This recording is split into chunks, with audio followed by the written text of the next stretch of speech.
Hi, I'm Ven, and welcome to my book corner. Today we're going to try something a little bit different. We're taking a look at a GrishaVerse book, Demon in the Wood, which is a Shadow and Bone graphic novel that is a prequel to the main Shadow and Bone series. Now, I have not read any of the Shadow and Bone books, and I have not seen the Netflix adaptation either, so this is a completely new world to me. With this being a graphic novel as well, rather than a normal novel, we will be approaching this in a slightly different manner, which is, we'll still hit story, characters and world building as normal. However, writing style is going to be replaced with visual presentation, which is very important with a book like this. And then at the end, as always, I'll give my thoughts on the final score. So, with that out of the way, let's jump into this beautiful book.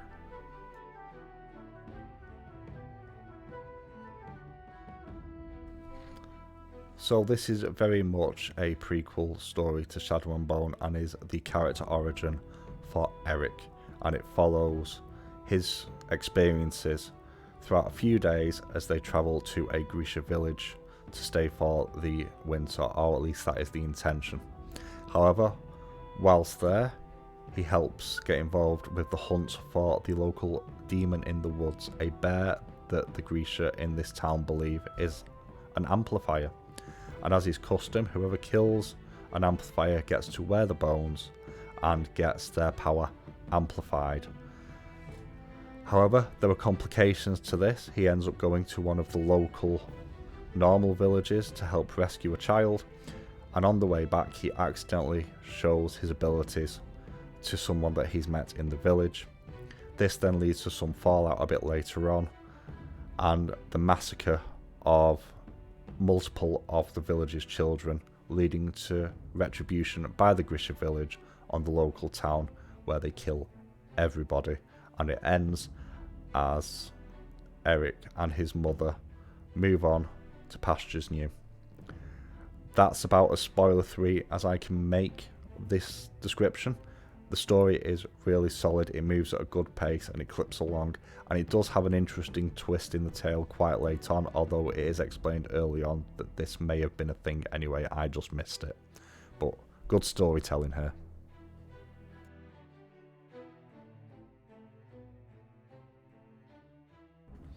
So on to world building, and the world building is mainly done through dialogue, as you would expect with a book like this.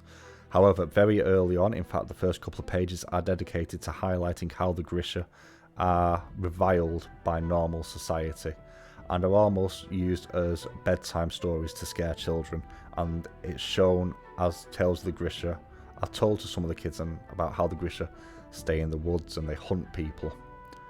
And then it's explained from the Grisha point of view as Lena and Erica are walking along through the forest and talking about being hunted by people from these villages and how unsafe it is, and also how unsafe it is to be the type of Grisha that they are as Shadow Grisha, and how they are distrusted by their own kind. It also does world building around things like amplifiers, which are the magical means to make your magic more powerful, and how important they are in that society. And generally speaking, the world building is really good, and it's supported by the artwork as well, but we'll touch on that when we get to that section later on. But the world building here is very solid, and you really do get a sense of why the Grisha are mistrusted, and also how resentful they feel about being mistrusted. Great stuff.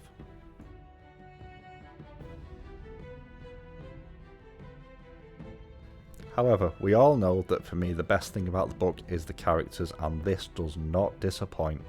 The main focus is obviously on Eric, with it being very much his, not so much an origin story, but an explanation of where he ends up in the novels.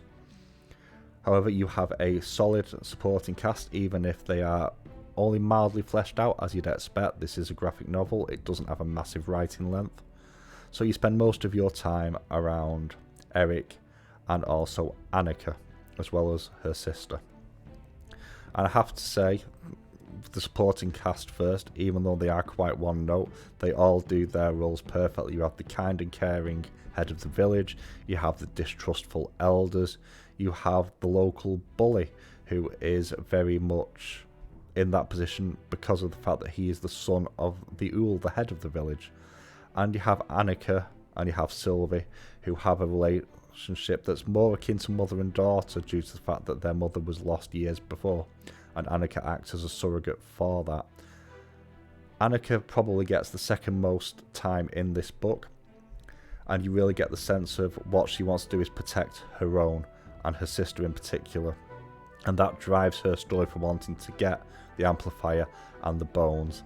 And when decisions are made later on in the book, it makes complete sense. However, the star of the show is Eric. You really do get the sense straight off the bat that this is a young man who is frustrated with the world and his place in it. There's actually a line early on that he can barely remember his name and he's afraid of forgetting it because he's had to go under so many different names to help prevent them being detected and tracked. And you sense that frustration at the world in general of why can't our kind just have a place to settle and be and lead a normal life. However, he's also shown as very intelligent early on. For example, his mother asked him to build on some points of his observations of the Ool in terms of mannerisms and how he's acting and why he is like he is. And that becomes really important later on, the ability to think on his feet.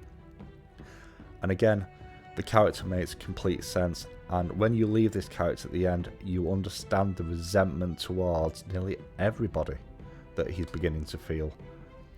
Exceptional character work. It has really made me want to read the novels in the series.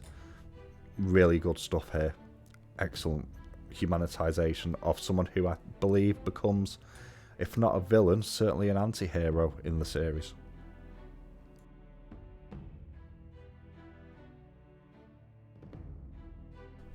So in terms of visual presentation, I really enjoy this. I think this is a beautiful book to read, just in terms of the art style and the use of colour.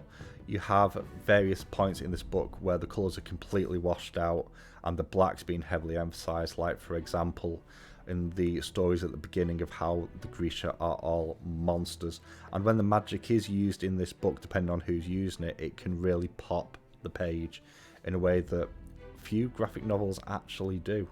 You also get, when the shadow magic is being used by Eric, you have very much the deep purples and the blacks and the greys, and you get the sense of why this would be so frowned upon by societies in general. And then you get the colours that are used for the villages, and it's very much burnt oranges and bright warm colours to give you the sense of this is what home would feel like, and it helps to emphasise the disconnect between the sense of travel and homelessness that Eric feels to what he actually wants to get. And it's truly well done. It really does support the storytelling, and this is in fact visual storytelling in many ways at its peak. This is exceptionally good. The artwork alone, even if you don't read the story, is worth buying this book for, and I can't gush enough about it.